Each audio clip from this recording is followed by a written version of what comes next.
15 ýyl ol Türkmenistanyň öz içinde we daşary ýurtlarda kän bir tanalmaýan Gurbanuly Berdimuhammedow ýurdun prezidenti wezipesine girişdi. Onuň kasam kabul ediş dabarasyna gydanyň ençeme döwlet başlytanlary gatnaşdy. Berdimuhammedow postsovet giňişlikde özünden öňkü prezidentiň ölüminden soň häkimiýete gelen ilkinji prezident boldy. Täze prezident ilk başlarda jomart wadalar berdi, ýurda reformalaryň zerurdygyny aýtdy. Özünden ozalky prezidentiň repressiw dolandyryş usulundan ýüze gürmek islegini metbugaty we interneti liberallaşdyrmak meýillerini ýaňdatdy. Ýöne gysga wagtyň içinde bu wadalar unutuldy. Berdimuhammedowyň bir ozalky syýasy mirasy saklap galman oňa käbir demokratik uguşgunlary berip hasam berkitdi. Şeýlelik bilen 2012-nji ýylda ýurtda ikinji syýasy partiýa Fenagatçylar we Telekeçiler birleşigi 2 ýyldan soň 3-nji Türkmenistanyň Agrar partiýasy hasaba alyndy. Bir näçe tanymal syýasy tutsak amnestiýa edildi. Olardan Respublikanyň öňkü müftisi Nasrullah ibn Ibadullah we atçylyk pudugynyň öňkü ministri geldi Kärizow bar. Bu ýagdaý öňkü daşary işler ministri Boris Şyhmuratow hem öz için alýan onlarça syýasy tutsagyň näberli ykbaly barada hökümetiň ahir soňy halka habar berjekdigine olaryň hossarlaryna ýagşy umyd doýurdy. Ýöne soňra iki syýasy tutsagyň günäsiniň geçilmegi Gurbanuly Berdimuhammedowyň Germaniýa eden saparynyň öň ýany metbuat kampaniýasynyň bir bölegi bolanlygy aýan edildi. Syýasy ulgamnaky üýtgeşmeleri garaşmak umydy kesildi. Berdimuhammedowyň 15 ýyllyk ýolbaşçylyk eden döwründe Türkmenistan repressiw we awtoritar ýurt bolup galýar.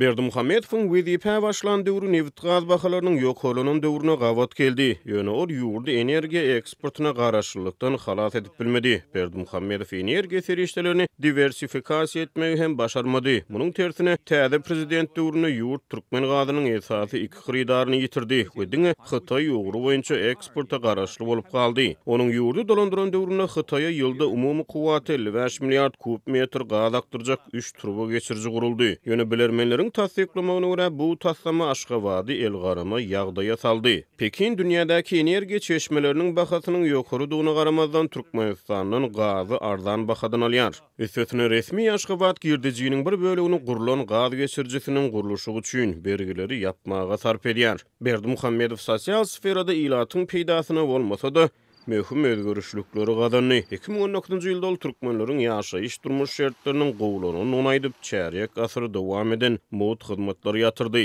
1993-njy ýyldan bäri ilata gaz, elektrik, tog we suw mod berilýärdi. Berdimuhammedowyň karary ilatyň ýaşaýyş derejesiniň düýüp göterip peselmegine getirdi. Ýurdun ähli ýerine azyk etmekçiligi duýulyp başlandy. Bilermenleriň we synçylaryň pikirine görä hakyky ykdysady meýilnamalaryň işlemediligi üstesine gymmat baha we zerur däl infrastruktura taslamalaryna çykdyjylaryň köpelmegi bilen Türkmenistan krizise sebäp bar boldy. Çykdyjylary azatmak üçin zerur däl taslamалary terk etmegiň ýerine häkimetler döwlet sektoruny işleýänleriň sanyny azaltdy. Ýurdun we ykdysadyýetyň yaramaz dolandyrışynyň netijesinde dörlü maglumatlara görä 10 ýylda azyndan 2 milliona goloy adam Türkmenistany terk etdi. Türkmenistan soňky ýyllarda Gurbanuly Berdimuhammedowyň dörlü güýmençileri bilen dünýä jemgyýetçiligini haýran galdyrýar. Arkadagy saz çalyp aýdym aýdýar, täze aýdymlar döredýär, dürli ýarışlara gatnaşýar, her dürli ýaraglardan ok atyp görkezýär, söwüşi çorunutýar, hatda kitabam ýazýar. Ol ýurdy dolandyran 15 ýylyna 40-dan gowrak kitap ýazdy.